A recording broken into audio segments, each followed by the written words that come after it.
How's it going, YouTube? Today I wanted to show you guys just how easy it is to actually use my fishing base once you get it up and running. This is an official server, freshly wiped, 800 pop. Now, one of the main reasons why I wanted to do this wipe for you guys was that I was reading down in the comments of my last video for my fishing base that sometimes it wasn't working as well as I made it out to be. Some people were losing their bait too much, just wasn't working, maybe working about 50% of the time. So I wanted to hop into a live server and show you guys the struggles and the things I have to go through in order to build the base. And once I do build the base, if there's any issues, how to fix those issues.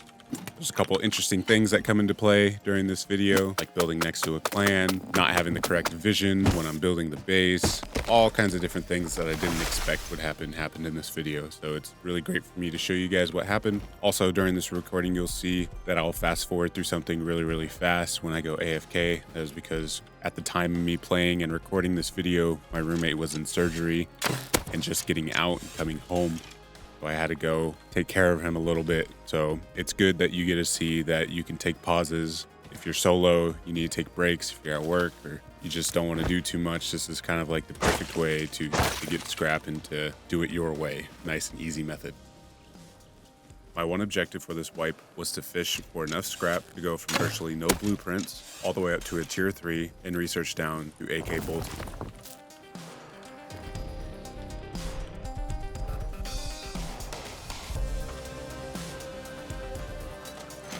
My original plan was to build at this island, farm up enough materials so I could put down a starter, and get my fishing base going kind of right away.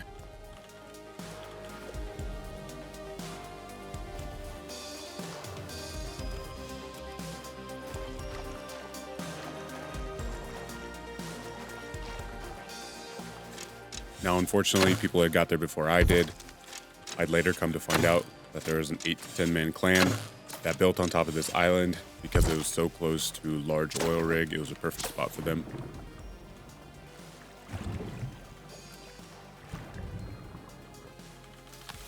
Fortunately, there's an island just on the other side, so I headed over there to check it out and see if I could claim a spot for myself.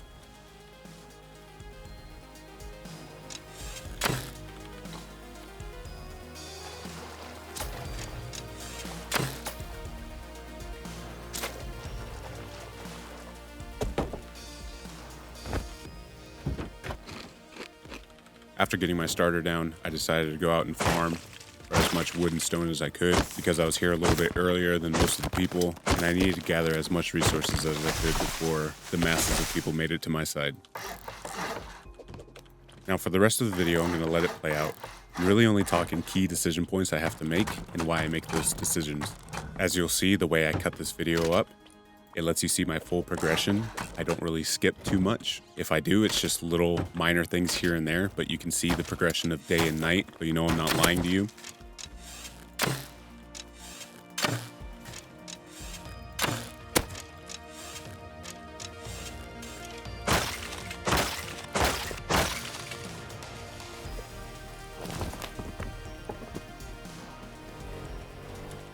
At the start of the first night, I decided to head over to the fishing village to start my fishing quest and also start fishing so I could get enough low-grade fuel and make a furnace for myself.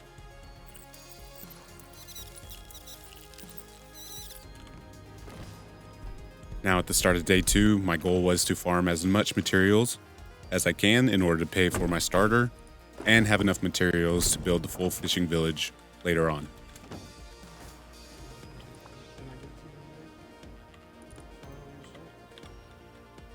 I made it a point to try to be friendly with most people on this island. The main reason why I did this was to protect me and protect my loot, so I didn't fall behind in gathering enough resources for my fishing base. Sometimes I couldn't help myself.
Dude, what the fuck are you doing? I like these bases just raining down hell.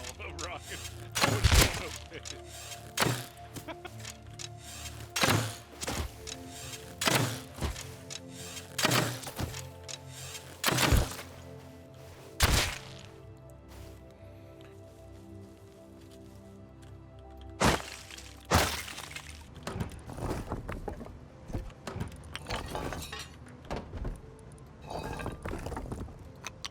At the start of the second night, I needed to go out into the water and see how deep I needed to be in order to build my base.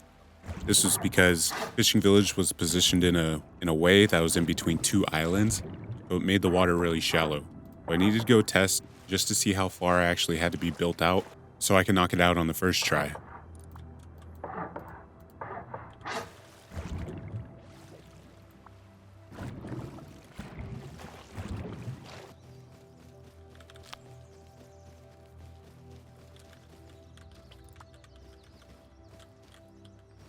Oh, who are you? What's your name? Peace, peace.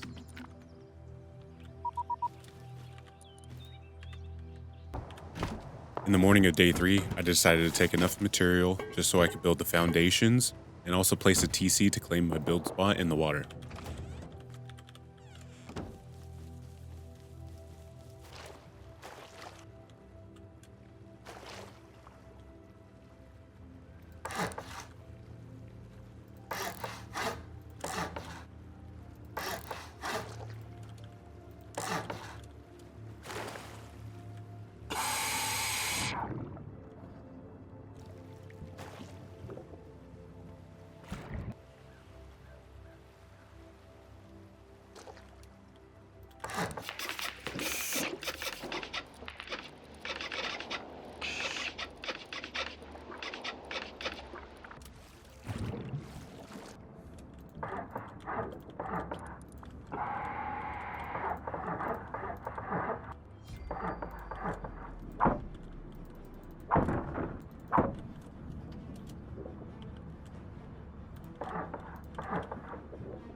No!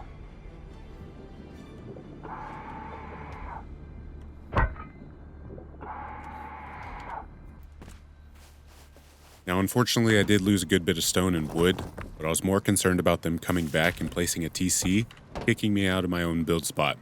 So I headed back immediately with the TC to try to claim the spot that I had originally built.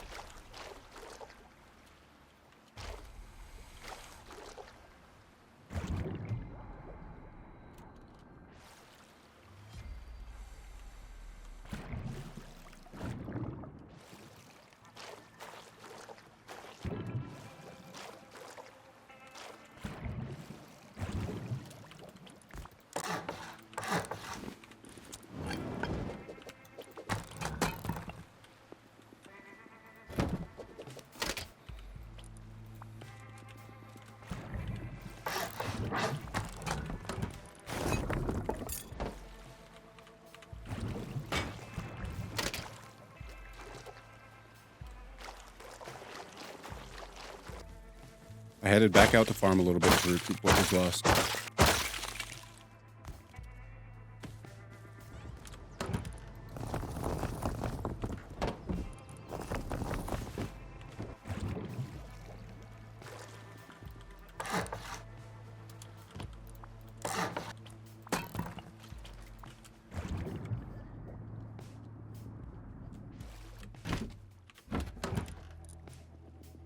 I headed out for attempt number 2 to build the outer walls. This time I didn't have a dive tank, so it made it a little bit slower building. And I ended up paying the consequence for it.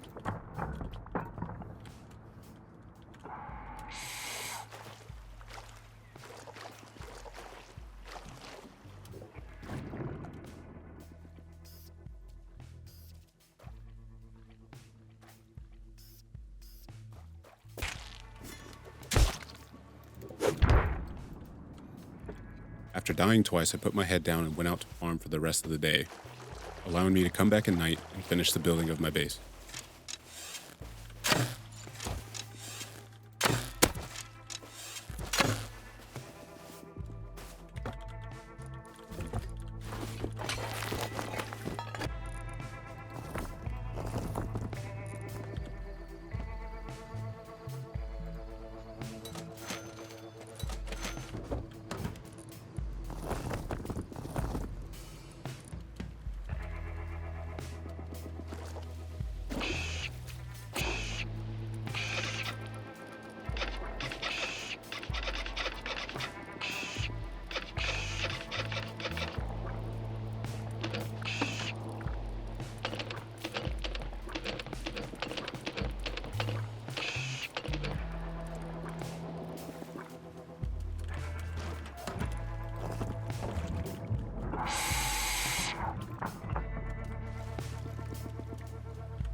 I needed just a little bit more scrap, so I headed out to the ocean to farm for about 5 minutes to pay for tier 1.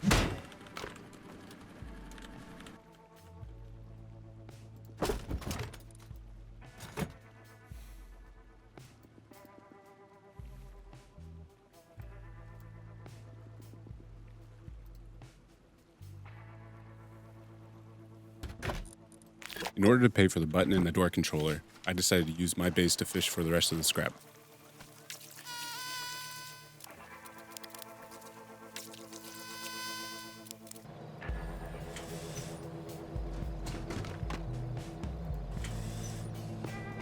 What does that mean?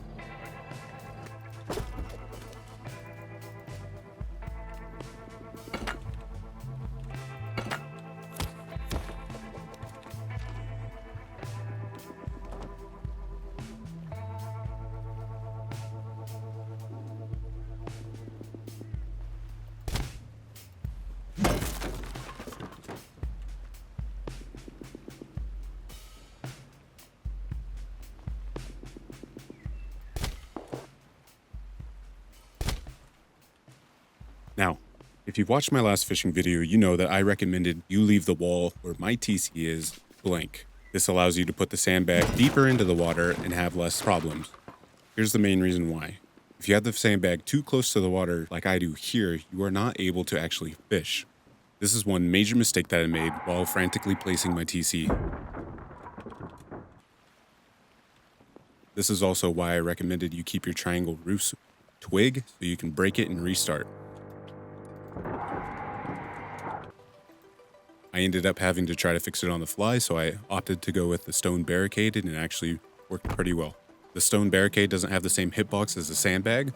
This allows me to place the barricade deeper into the water, actually allowing me to fish. As I said before, the sandbag was just too close to the top of the roof, not allowing the bobber to even turn blue, which indicates you're able to fish.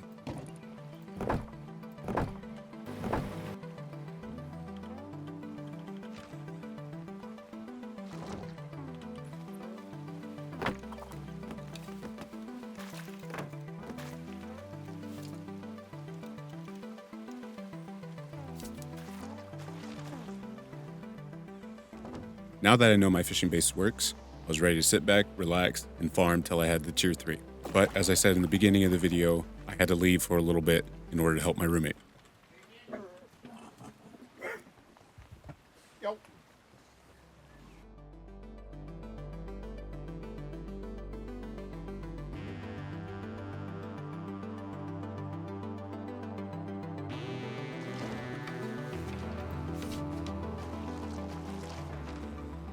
Once I got back, I was ready to grind again. I was even able to fish at night, super easy.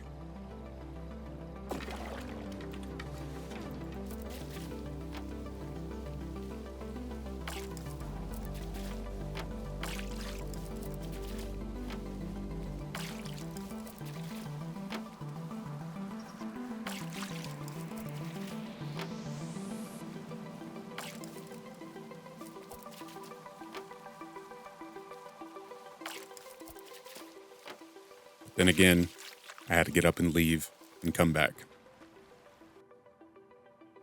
Now, to get to this point, even with all the setbacks, I am just 4 hours into the wipe, and I have everything set up and ready to go.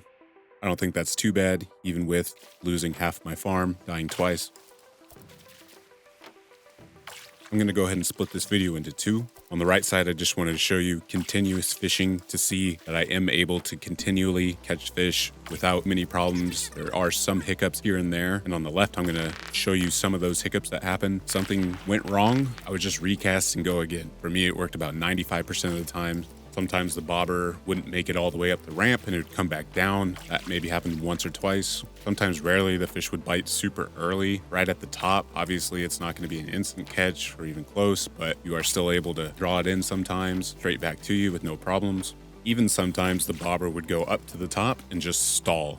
I don't know why this happens. Maybe it's my sign up there that's misplaced, but if this happened, I would just switch to my other rod and throw again. No problems, it would work. And then finally, every so often, yes, it is possible for the fish again to bite early and actually jump out of the path. There's nothing telling the fish that it has to come straight to you. Sometimes the fish just goes straight backwards or flies off to the left if it does it super early. Again, all I do is just break the line, switch to my other rod, and recast.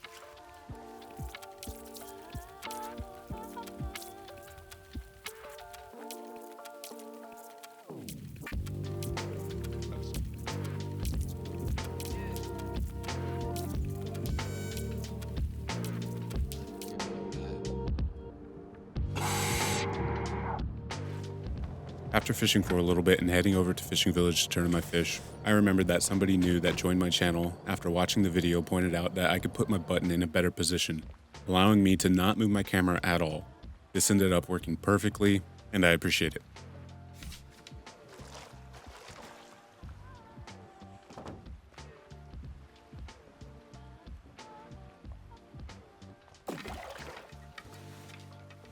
From here on out, I was just grinding fishing. I did end up losing audio because I decided to watch YouTube videos, and I thought that I was able to mute the videos and still have you hear the game, but it was quite the opposite. I muted the game, and now you can just hear YouTube videos, so I apologize for that. But in essence here, I am just straight farming to build up scrap in order to pay for the tier 3. Since I was just strictly fishing to get scrap, I did run into an issue of having no high qual to pay for some of the tier 2 and 3s and having no metal frags. So what I did, I just went to the clan next to me. I just simply asked if I could trade in scrap for high qual. I'm pretty sure I really overpaid for, the 120 high qual. I ended up giving them 2,000 scrap, but I didn't really care because all I was doing was farming scrap super easy. So I didn't have a problem paying this. I also gave them a couple blue cards just because of fishing and I didn't need them. And they were pretty happy. They said I could do business with them anytime, and if I needed anything, just ask. So that was pretty cool. Clan ended up only giving me half of what I needed, so I farmed until they came back with the other half. They came back and gave me the rest of the high qual that I needed. After that, it was smooth sailing. Put my head down, watched YouTube videos, just chilled and relaxed, not really paying attention to anything as I farmed with the scrap, and I was able to purchase the tier 3 and unlock everything in the tier 3 all the way down to bolt. If you guys sat through this whole thing and watched it, congratulations, this is the end. I appreciate everybody for stopping by and watching. This is my first edited playthrough, and please let me know down in the comments how the editing was. I'm pretty new at this, so thank you for everybody for coming by. Again, until next time, have a good one.